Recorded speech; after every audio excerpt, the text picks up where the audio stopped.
Hi, everyone. Good evening. We've got about a minute or so after, so I'm going to go ahead and get us started.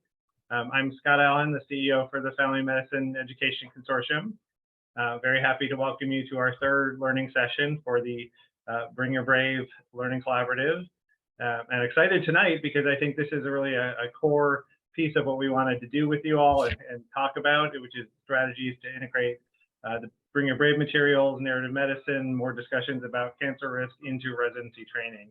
And I know Rebecca has been talking to some of you one-on-one at your program, so thank you very much for making the time to do that. And I think she's gotten some great input and ideas. I hope you'll all feel very welcome to share those ideas during this session after Dr. Perrin speaks. And we'll have some polls in here too to kind of get your input on how you want to work with these materials, what you might do in your programs.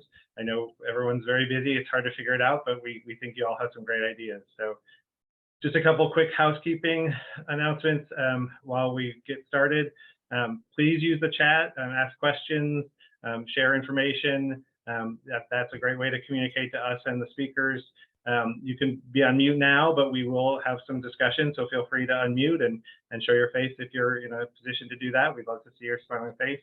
And then also, if you have a question and you want to raise your hand, we will make sure to call on you when we get to the discussion period. And with that, I am going to turn it over to one of our advisory committee members tonight to lead the discussion. Dr. Adam Perrin is an associate professor of family medicine and faculty co-director of student affairs at UConn School of Medicine. We really appreciate Dr. Perrin and the other advisory committee members helping us shape this project, and he is going to lead our discussion tonight. So with that, I'll turn it over to Adam. Fantastic. Thank you, Scott. And it's great to meet everybody. This is the very first learning session I've been able to join, unfortunately, for reasons of all kinds of conflict, et cetera. But my residents, we have 3 residents from the UConn program who are one of the 3 tries to join each time, and one of them should be joining shortly. But nice to meet you all. For those I haven't met.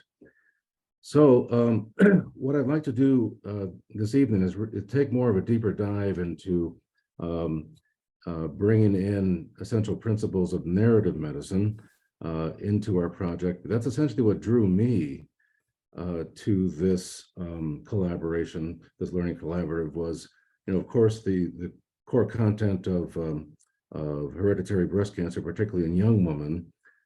It's so important that we be knowledgeable and know how to proceed in those cases. But if you add, in a moment when you see a couple of slides, you'll understand a greater perspective. But if we add narrative competence and principles of narrative medicine to our interaction with said patient who we've identified as being at risk, it can really greatly enhance the relationship and enhance empathy, which of course is one of our goals, is one of the CDC's goals through this project, and really ensures that we're doing the best job that we can.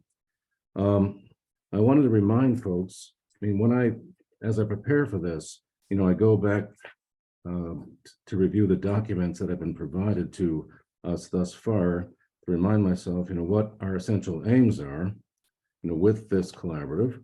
And just quickly, I'll roll through those just to plant the seed in folks' minds.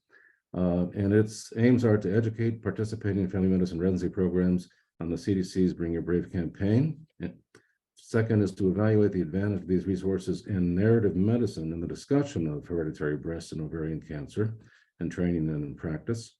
And then developing tools and strategies to complement existing resources that will encourage other medical schools and residency training to use them. So hopefully, once we get this further developed, we can then spread the wealth. All right, so Rebecca, if you would go to my first slide. All right, so I wanted to start this off with a little bit of narrative medicine. Now, I know Philip is, among the folks out there is familiar with Rita Sharon.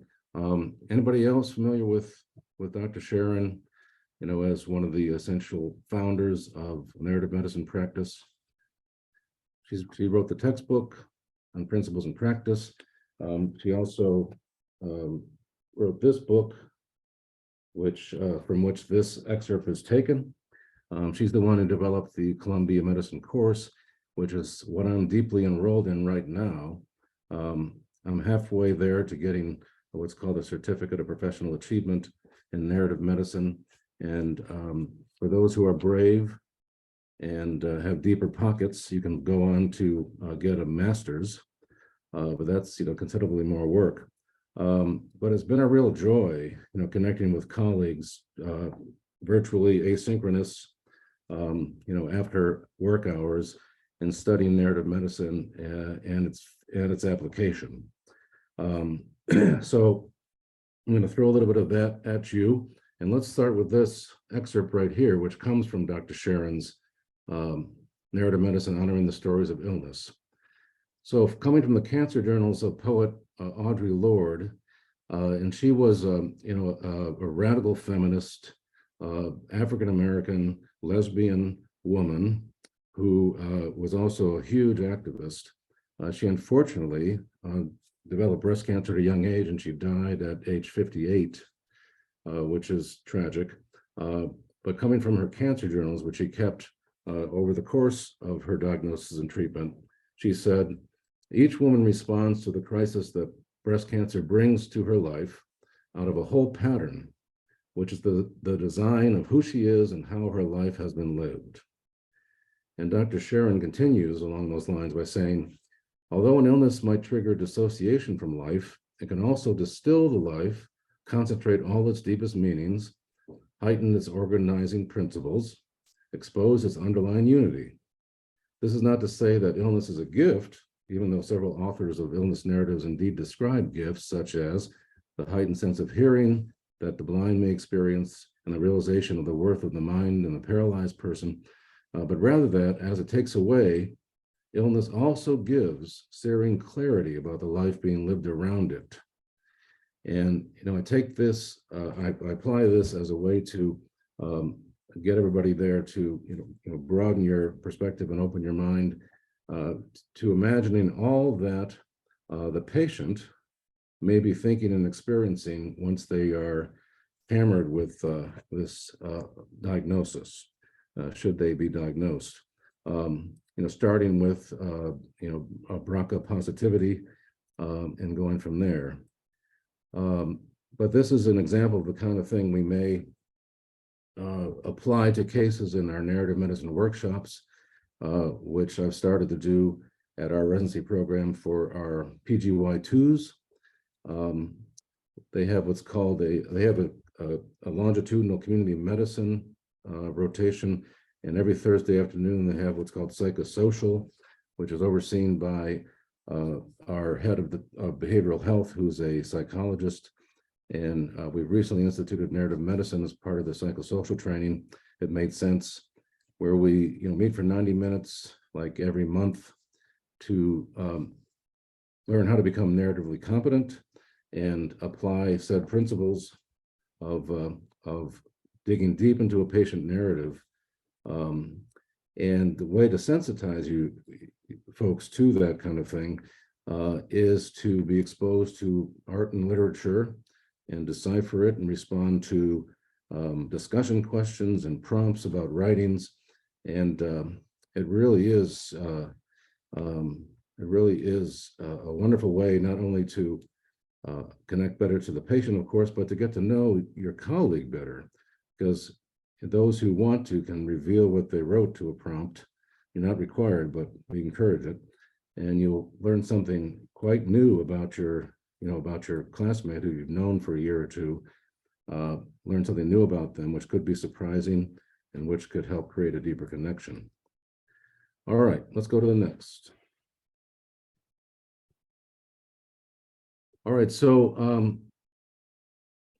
I was going back through that should be BYB, sorry, Bring Your Brave campaign.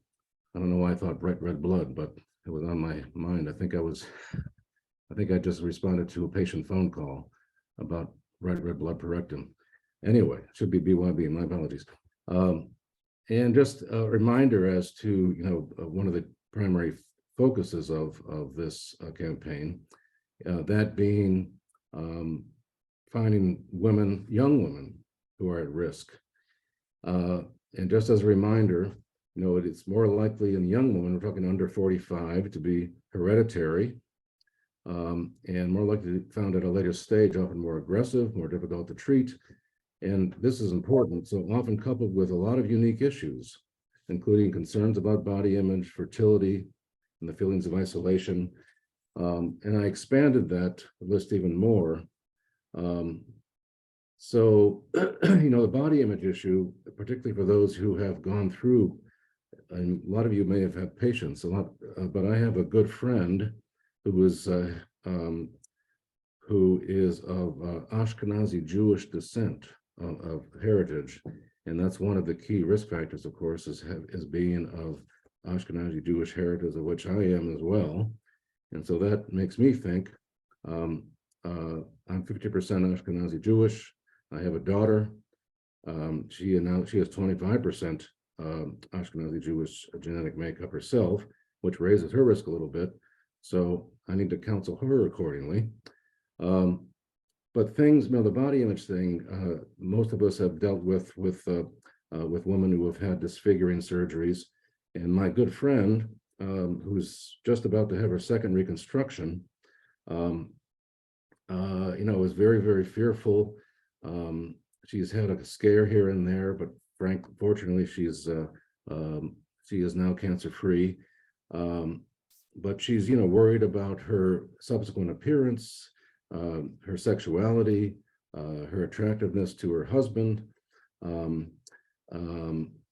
She explored application of a 3D nipple tattoo, and interestingly, coincidentally, it turns out that one of my former tenants, we have a little rental property, one of my former tenants, her husband is a Quinnipiac University was a Quinnipiac University medical student, now he's a family medicine resident.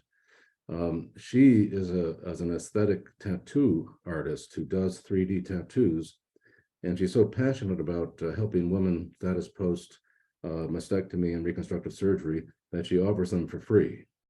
And so I connected my friend, the Ashkenazi Jewish woman, to the tattoo artist, and she's going to take care of her post-operatively. So, these are the things, of course, that are considered.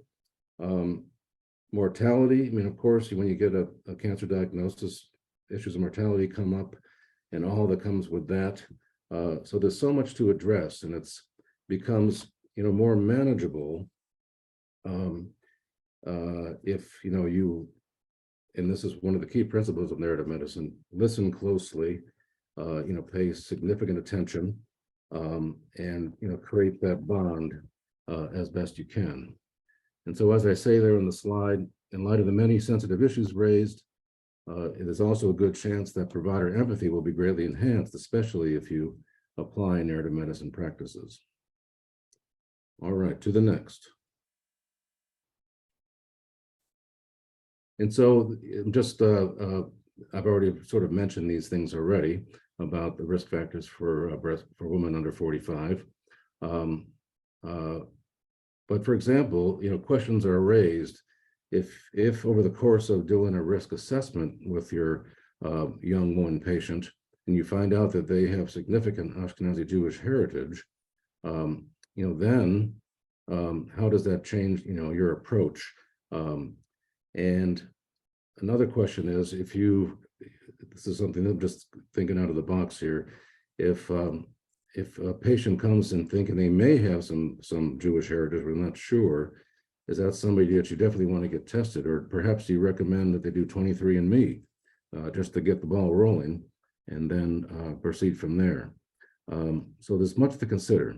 And this all relates, everything I'm discussing, relates to, how to best bring the BYB campaign, which is so well done. After having gone through it again, it is really exceptional how the CDC has formulated it.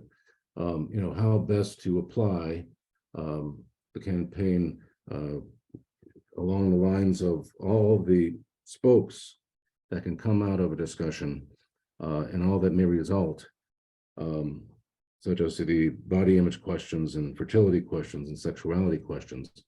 So there's a lot of directions we could take.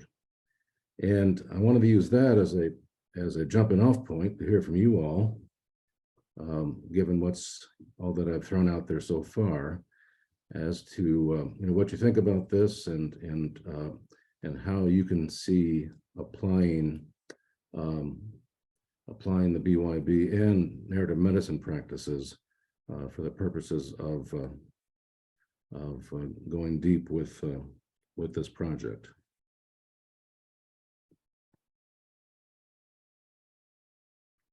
So what do we think thus far? I'll stop sharing the PowerPoint real quick so we can see everybody.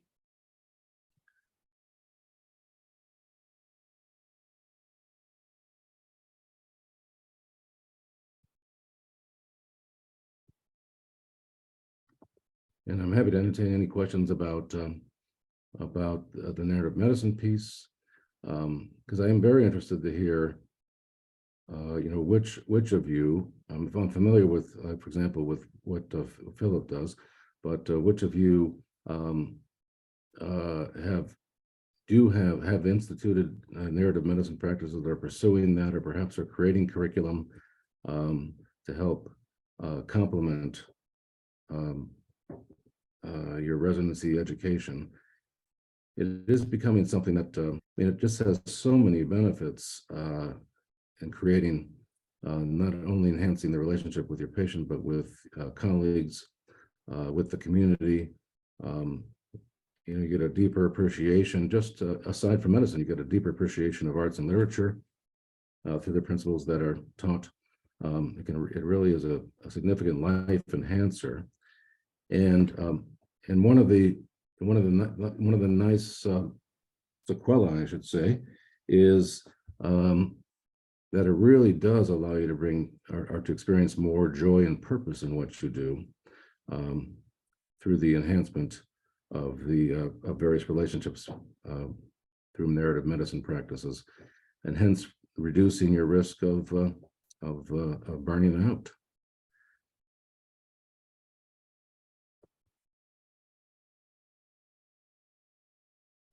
All right. So I wonder for any of the residents on the call, just, what your experience is with narrative medicine. Have you had experience with it, or is this kind of your introduction?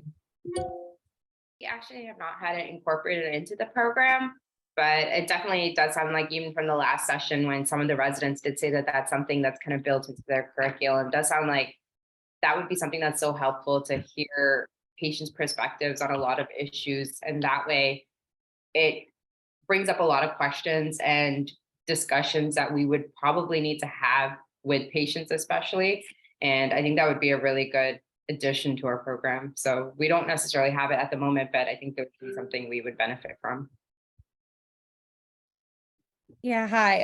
I'm at Middlesex, and we have Finding Meaning in Medicine every month, which often incorporates themes from narrative medicine without kind of outright calling it that. And then we used to, before COVID, before my time here, have like a humanities club that about like once every season would meet and discuss like art or literature, and that kind of fell on the wayside when the pandemic started. And now there's a few residents trying to kind of gear that up again, because there's definitely an interest in it, not only to help our clinical practice, but our well-being as well. Well, that's great to hear. And that all falls under the umbrella of narrative medicine, Jenna, what you described. Hey, if you want, I'm happy to make the short drive down to Middletown and put on a narrative medicine workshop for you. Oh, I will definitely be reaching out. I'm doing a conference on it in the fall, so I'll touch base with you. Fantastic. Excellent, excellent. Hi, I'm Juliana Snow. I'm one of the faculty with Lewis Gale Family Medicine in Roanoke. And I'm really new to this concept of narrative medicine. Last year was the first time I heard the term, but I'm really not familiar with it. Could you provide some insight, like how you use it in practice? Sure, and Phil, feel free, and the others, feel free to chime in. So it really, so it does it does require time. So it's ideally suited for academic practices where you're not under the gun to see patients very rapidly.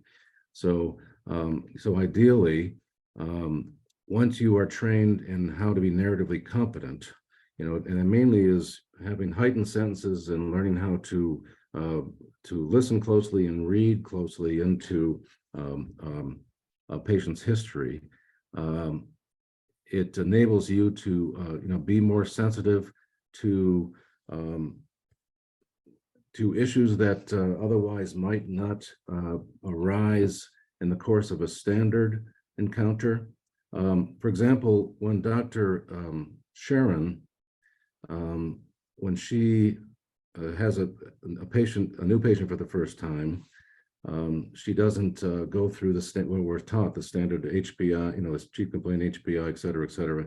She sits down and asks them, what is it that you want to discuss with me? I'm here for you to listen. I'm not going to interrupt you. Just lay it all out there. If you have, some really challenging issues that you're struggling with, I'm here to take it all in. And ideally, so it sensitizes us to the difficult subjects, things that might be more difficult to discuss. It enables a sense of a bond and a sense of trust between you and your patient, which then allows them to be more forthcoming. It really results, once you create that bond and it's also it's in part promoting advocating for the patient, and social justice even comes into the, if you really get deep into things, and depending on how involved you want to get in the patient care, advocacy becomes a part of it as well. As primary care physicians, we all try to do that to some degree. But yes, the enhancement of empathy is a nice end result, and a sense of a real accomplishment. But as you can see, it's not ideally suited for all practice sites. It does take an effort to become immersed and spend the time that is necessary.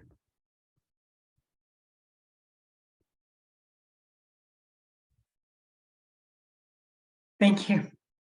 I mean, that you can, there are different ways of, I think, of thinking about narrative medicine. You can think about it in terms of like one component of a larger medical humanities approach, right, where you appreciate different types of stories, different types of data, perhaps, than just biomedical data, right, that comes from a patient or from a chart.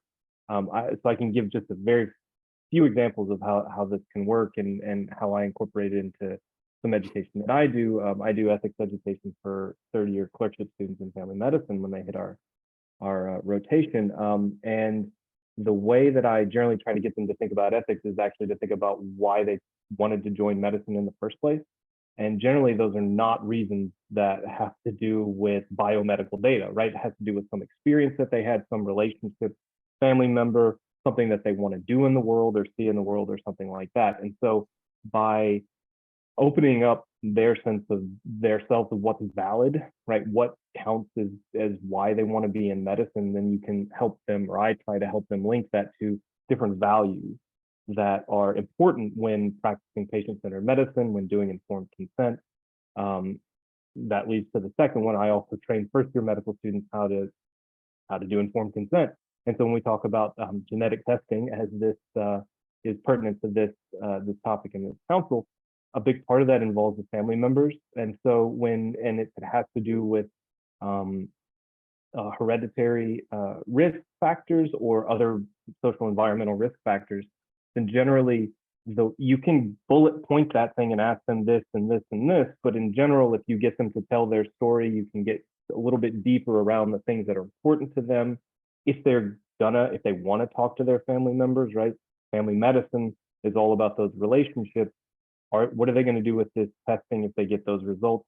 What are they worried about? So you can I find that you can break open and allow, I think, patients to give you information that they might not even think of because they're used to coming in and giving quantifiable information. And then another sort of example that is used or that is in my department, which is a little less narrative in that direct sense of a story or reading something. One of our faculty members is also a docent at the museum in Worcester. And so we take the first year, the PGY1, and Sarah Fields, Dr. Fields, tells them different stories related to the different works of art and the different sculptures and everything that's also in the museum, to get them the sense that there's, as y'all very well know, there is more that is relevant to the practice of medicine than just, again, this sort of scientific approach or reductionism that can very much be in place when you have 10 minutes or 11 minutes, right? I also think about when we used to train residents to do home visits, and they would go in with a very clear plan of what they wanted to talk about, generally not what the patient wanted to talk about, right? So if you open up, if you allow the patient to sort of guide that by, and I really find this as a way of opening up and broadening what counts as valid information that a patient might give to you, gives you more information, and I think it also can deepen that relationship that you have with patients. So how do you do it? I don't know. As Adam said, you can read, or you can just read about narrative medicine, but just think more broadly about your own personal experiences and how you find yourself or don't in the work that you do, and allow patients to also bring that in as well.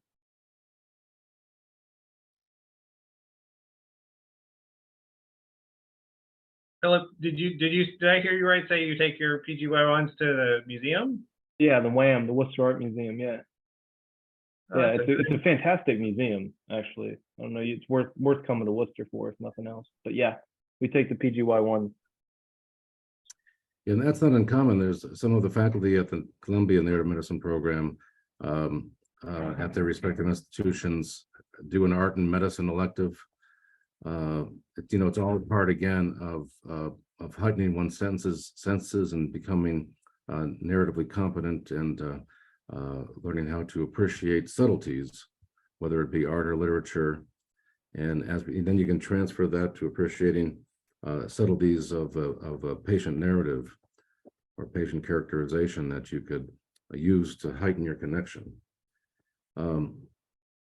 It takes a little bit of to truly understand what it is and its application. It took me a little while as well, but once you learn the essential principles and become narratively competent, which is the first goal, then you can really appreciate the great benefit of its application.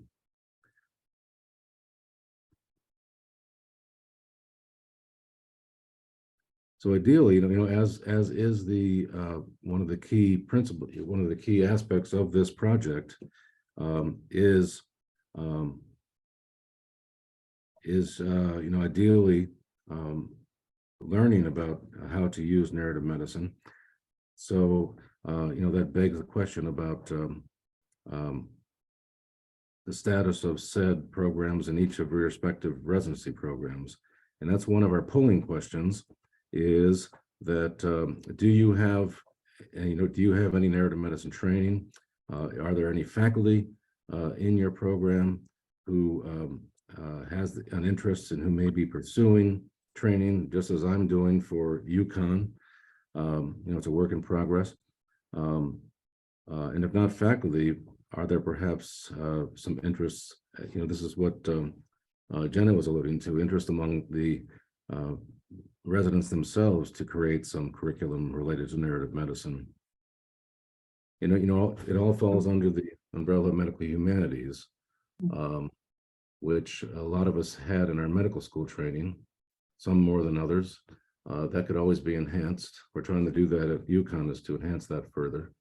But one big piece of it is indeed narrative medicine. Well, I can go ahead and launch just a couple of quick polls if you want, just to see where everybody's at. Sure. Okay. I'll launch. Do you have narrative medicine training? All right, that's almost everybody's responded. So I'll end the poll and I'll share the results. Yes. So the vast majority. No. Okay, the next one. Mhm. Let's see. Next one is a bit broader. We've got one that's about faculty interest areas. So let us know if you can identify a faculty member in your program that has these interests, and you can check as many of the boxes as are appropriate. Almost everybody's answered, so I can go ahead and end the poll. And we can look at the results. Mhm. I think, Adam, correct me if I'm wrong, I think one of the reasons we wanted, there's multiple ways I think some of this content can come in the training, people who might lead it, who might learn parts of it and help teach some of it. And it just seems like, there's clearly a majority of you have different ways that this could come in. Mhm. That's right. And so going forward, and deciding how best to structure a program surrounding this collaboration, this project, for your hereditary, screening your young patients in particular, for hereditary breast cancer and ovarian cancer, BRCA gene mutations, et cetera. So I hope you can see how, things could be taking shape, in what risk factors to consider, and if they have, Ashkenazi Jewish heritage, does that trigger a need to, be even more intensive, and identifying who in your faculty and residents would take various components, some being the focus on the prevention and the screen, and some bringing the humanities and the narrative medicine component to it. And if that doesn't exist, then we question, how best to bring that training into your program. No easy answer there, but at least becoming familiar with the term. They do have, what's a good way to get immersed in it is through Columbia. They do have weekend workshops, both virtual and on site. That's how I got started years ago. And that's what really got me turned on and rolling forward with the desire to get more in-depth training. And now, the ball is really rolling to the point where I'm in the process. We already have these workshops instituted on the residency side, but I'm going to do it on the medical school side as well. We're just trying to figure out how best to do that. So hopefully, you're thinking more about how to structure things going forward, and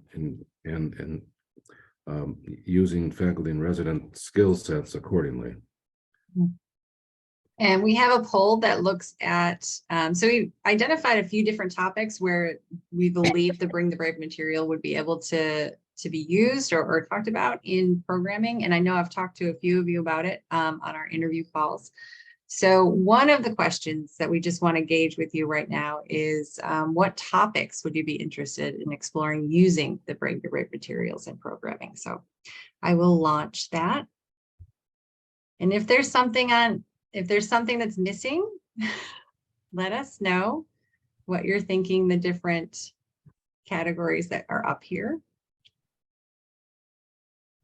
And if you would be interested in exploring them using this material or not.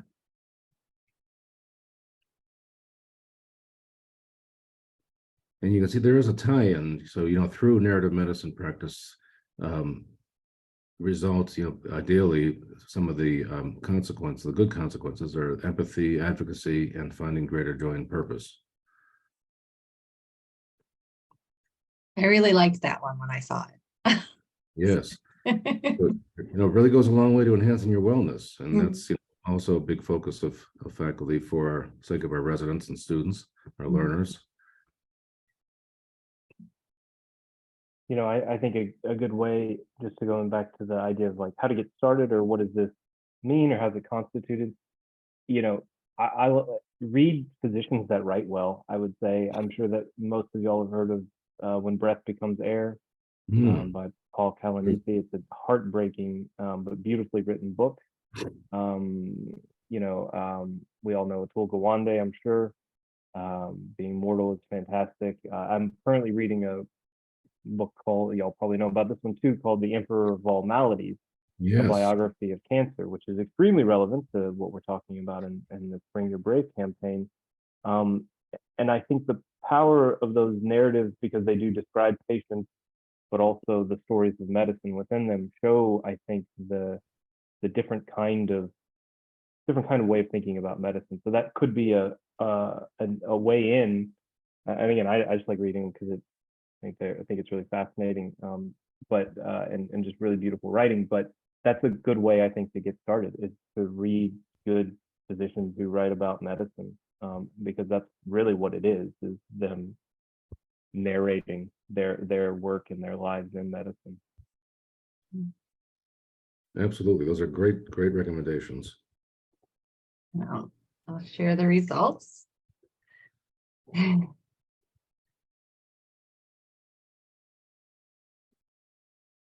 we're interested in exploring everything, which I love. That's fantastic. That is very encouraging. Okay. Absolutely. And I don't know if you want me to jump to the last poll that we have about ways that we might be able to, or we want to talk about that first before we launch the poll. Yeah, not yet. Look, I just want to finish my last couple of slides, Rebecca, then we can jump to that topic.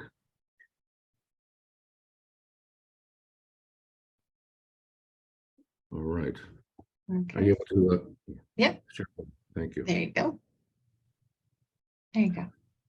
All right. So, so this was just something I added on.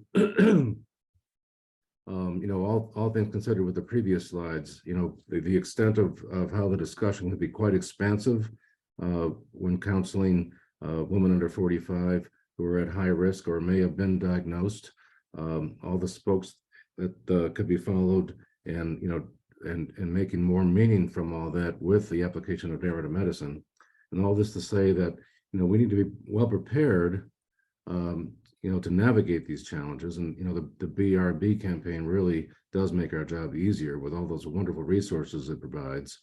But we are also tasked with, if you're not already quite familiar with you're at your institution, your genetic counseling service, then now is a great time to even go over there and meet the folks who provide the counseling, see what it is that they do specifically. And it's great to make that face-to-face connection and making sure that there is a nice seamless referral process, because the last thing that a patient who's been who's had a scare or been diagnosed or who's at high risk is to have them worry about just getting to the next appointment. We want to make that an easy, seamless process for them as best we can. All right. And then one last slide, and I wanted to give you another example of narrative medicine. If you can move to that last slide, please, Rebecca.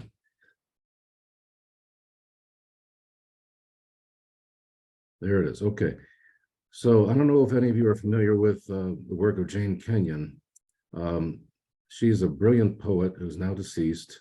She died at age 47 from cancer. And she was married to Donald Hall, who was, significantly older than her, but they were wonderful. And he's also a poet, a very famous poet. He was the poet laureate for the U.S.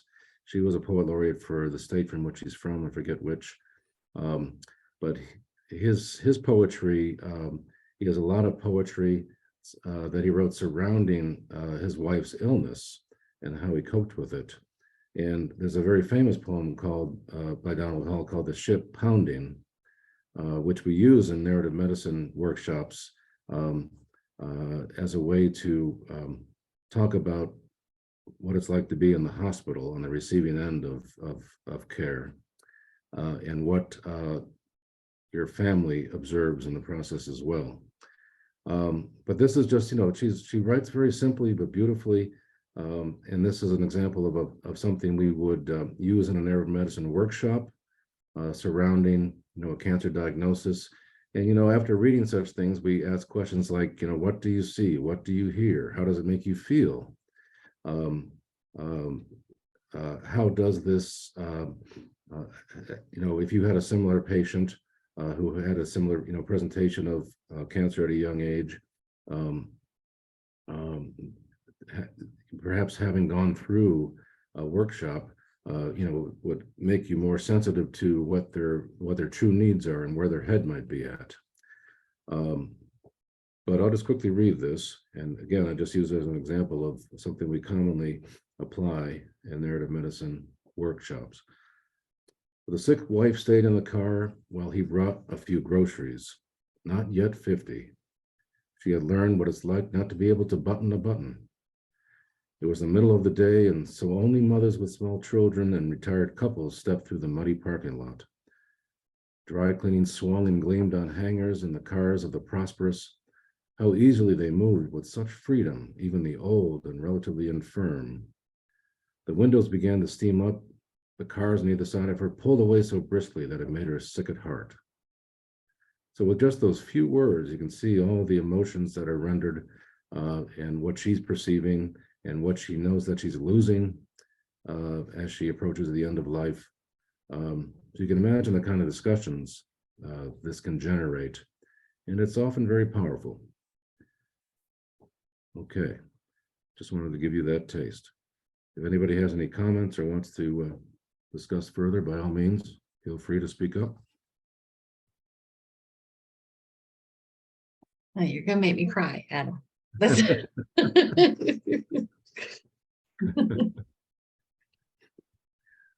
Okay, so now we've already sort of started to delve in the conversation of how to structure this training going forward, and who would do it, how is it to be done, how do we manage the narrative medicine component if you don't have that already existing in your residency program. But there's many avenues through which we can introduce it to our colleagues and the residents and our learners. And so that, I believe, is the next poll question that Rebecca is going to fire up for us.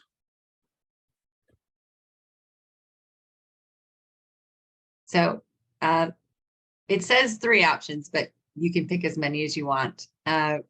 Which options for utilizing the Bring Your Brave campaign in your program if you had the choice to enhance your curriculum or add lectures or projects, or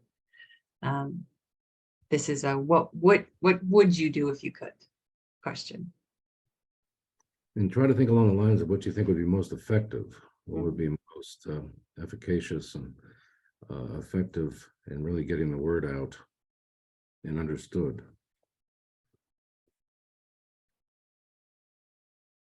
All right, and then we'll end it and we will share the results. This is where everybody landed.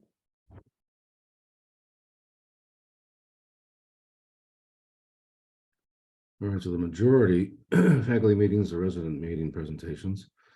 All right, if the residents in particular, we'd love to hear from you as to why you chose the choices you did, and why you think that'd be the best choice.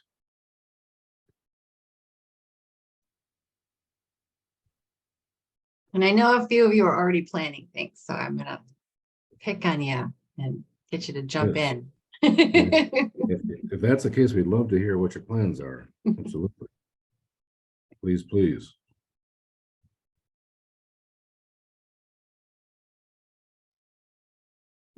Are folks already on agendas for future meetings? Have they broached at faculty meetings or resident meetings? And if so, how was it received? So our program actually did it during one of our didactic sessions. So we spoke about kind of the different resources that we have available, and then we kind of brought it up to our class to see like how many people were comfortable having the same conversation with their patients if they did notice that they fit one of the risk factors.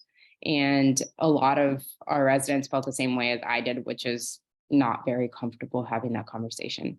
And I think this project, like once we started doing it and went over all the resources, we definitely noticed how comfortable we are and what kind of barriers we would see both for our patients and also for the residents. But we also came up with maybe coming up with like an epic smart phrase that would be really good for us to kind of just go through each of the questions. And that way, if it does come up, then you don't necessarily always have to rely on memory, but at the same time, it's kind of inbuilt into the program, especially if you need to have that conversation and go through it. Also, we have like one, I believe, genetic counselor like in the area. So we were considering like even having them come in for a discussion and having like the residents to actually doing a session where we can all go over the resources together. Because I know, of course, when you send out links, like some people will do it, not everyone will, but actually going through it in person, doing like a role play type of session might be really good to have these conversations and to just really bring it up. So that was one of the things that we thought was really helpful. And we've done that with like other types of sessions as well. And we always got really good feedback. So that's exactly what we were thinking to do with this one as well. Fantastic, fantastic. So, Priya, was the majority of your co-residents expressed discomfort with having this discussion, would you say? A lot, I would say. I think because it's not, especially like if it's like older patients, like we kind of know how to address that just because we are more familiar with it. I think when we have a younger patient population, it's more relatable one to us, right? So we always have like a lot of fears as to like, oh, like what if I don't have an answer to their question? What if I don't know what to say? And also that being said, like we do have like one breast surgeon and not surgeon, sorry, like a breast clinic where we could make a referral to, but at the same time, the wait would be so far out that I think having that conversation would really be upon us. And then, so I think like just knowing which patients would fit into that criteria, risk factors, and then moving forward to what does this necessarily mean if they test positive for BRCA? Like, what does that look like? And then having those like very real conversations becomes like part of you. And I think that's the part of the job that we love the most. But as well, I think like just as residents, we're just learning like, oh, yep, I have a lot of power with this. Absolutely. And remember, it's always okay to say you don't know if you don't know the answer, and that's something that you can always come back and discuss at a later time. And also, never get the sense that you're alone in this process. It really is a collaboration, by all means. I'm interested and happy to see that there's quite a majority, I guess, are interested in a QI project. And I wondered if there's anyone who's given that any thought. What would that look like? What would you be trying to do in your programs? If anybody's thought about that a little bit, I'd love to hear a little from you. We've implemented genetic screening and testing over the past year. And a few of our residents are doing a QI project around mostly just patients that are screened, and then who goes on to get genetic counseling and who goes on to get genetic testing. And I mean, when we started, the number was 0 because we didn't have a lab that we worked with a year ago, and now we do. So basically we're getting, instead of referring to genetics 30 minutes away and having sort of barriers to that, we're doing the testing and screening ourselves. So there's a lot of, you go from 0, you're always going to have improvement. But that's kind of what we have been doing over the past year. And I would add, I think, I'm trying to figure out like where we'll go with this project, because we've done a lot of the initial like kind of training for our residents about why this is important and how to have some discussions. But I think there's still really, and faculty too, quite frankly, are still uncomfortable with the discussions because this is relatively new in family medicine and, you know, nationally, which is why we're all here, right? Because we're sort of at a turning point. And so I am still a little bit unclear of who should be involved in the training. Like, I get the sense that it mostly should be genetic counselors. Like the stuff that they say to our patients is sort of the training that we need to be able to share with our patients. But I'm interested to hear if anyone else has different opinions of sort of like who you would bring in to do trainings with residents and faculty.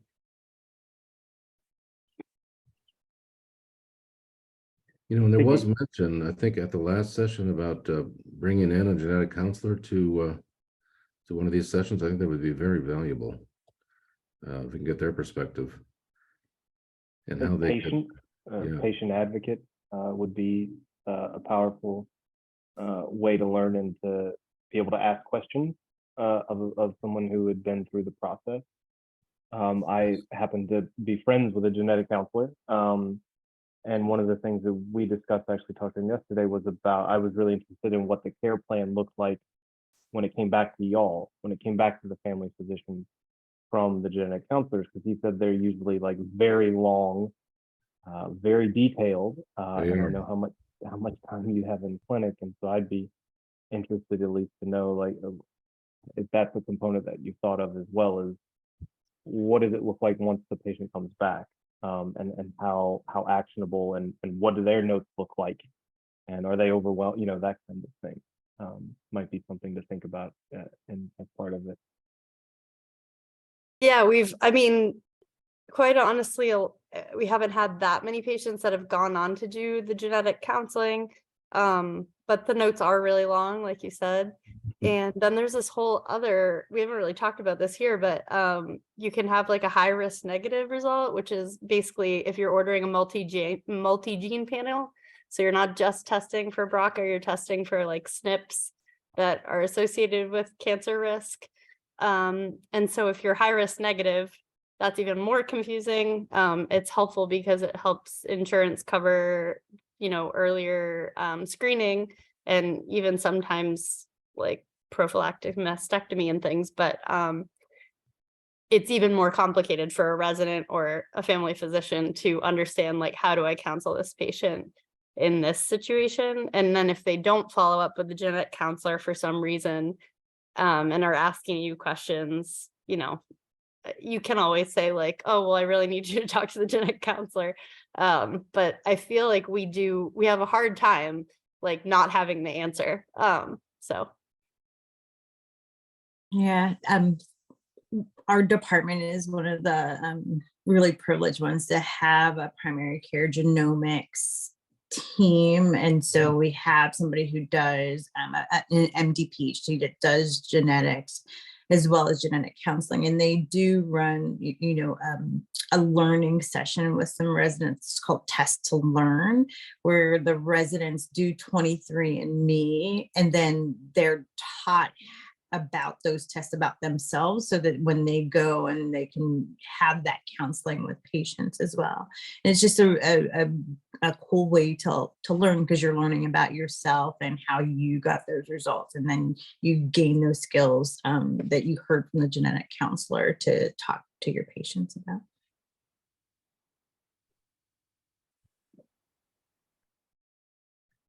Yeah, so getting their perspective on how to, I love to see how they have the discussion with the patient and cutting through all that detail to really what matters.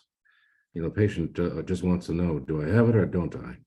And if I do, what do I do next? Yeah, that would be very valuable. Phil, do you think you can get your pal to? Well, I talked to Brian for over an hour yesterday, asking him some questions related to this. And I mean, apparently, and I don't know, Tracy, Dr. Thompson, you might be able to speak to this, but apparently in the genetic counseling world, it's very controversial. for non-genetic counselors to do genetic counseling, to have those conversations, and that there are two camps, whether or not it should be done by other folks, which I think is, I mean, again, I think it's a bit naive to the workforce shortage issues that we have and the lack of specialists, especially in rural areas and places like in smaller towns. So there is a little bit of protectionism that happens in the genetic counseling. But we talked it, so one of the things that he really stressed, because I was thinking, it's the relationship that is important, and so thinking about like the broader questions of, as you say, do I have it or not? But if you see other family members of that patient and they, so thinking about things of confidentiality and really trying to bring in the family into that more, and again, it's broadening, and this is just work that I do in another way, but like broadening the notion of informed consent and patient education beyond just the legal sort of, checklist or something like that. But yeah, one of the things, I mean, but he's sympathetic to it. And I've worked with Brian in my prior job, giving talks about this kind of thing, but there's just a lot, and it's changing. It's a fast changing world, even for the genetic counselors, and they have very detailed education that they have to go through. So I think, I don't know, just as other specialties, and how much can family medicine be required or expected to take on, I think is still a very large open question. Tracy, I'd love to talk to your MD PhD about some of this stuff, because from an ethics perspective, we know that y'all are going to have to be having these conversations, and so how they're constituted and what the principles are and what's important, I think, is something to really try and distill. Yeah, and so again, this is coming from the lens from a primary care genomics team, right? Whose whole goal is to connect patients at that primary care level. There's even controversy with our team versus genomics at the university as a whole, right? Very different mindset. And it's not that they're teaching skills to replace genetic counseling, because we won't be able to do that. You don't have, but it's giving you those techniques. So again, say your patient takes a 23andMe test at home and then they come to you with the paper. What are some of those initial conversations? How can you understand that test and talk about it in a way that's meaningful to the patient, and then also guide them to the correct care when appropriate, especially because there aren't a lot of genetics and genomics folks out there. And sometimes that wait time can be a little bit. And so what can you as a primary care physician do in the meantime? And so that, again, I think in family medicine, especially, we do so much, right? The entire lifespan, there's every disease process. We have to know where our skill set lies and how much we want to do. But having some knowledge to be able to meaningfully interact with our patients, especially as genetics and genetic testing becomes more available, is something I think a primary care physician absolutely needs to have skills around. And I am, I'm going to jump in because we are at time, and I want to be mindful of everybody. So I will be in contact. We have an action period activity for you guys to do that looks at how would you develop a work plan for Bring Your Brave into your training program. And I will be sending out a template for you guys to work from that. But other than that, I want to say thank you to Adam and Philip and Tracy and Susan and everybody else that shared tonight. It was a wonderful conversation. I don't have to turn this off now, but I just wanted to be mindful of that. Thank you, everyone. Yes, thank you. Great discussion. Thanks for coming. Yes, Yeah. thank you so much. Have a nice evening.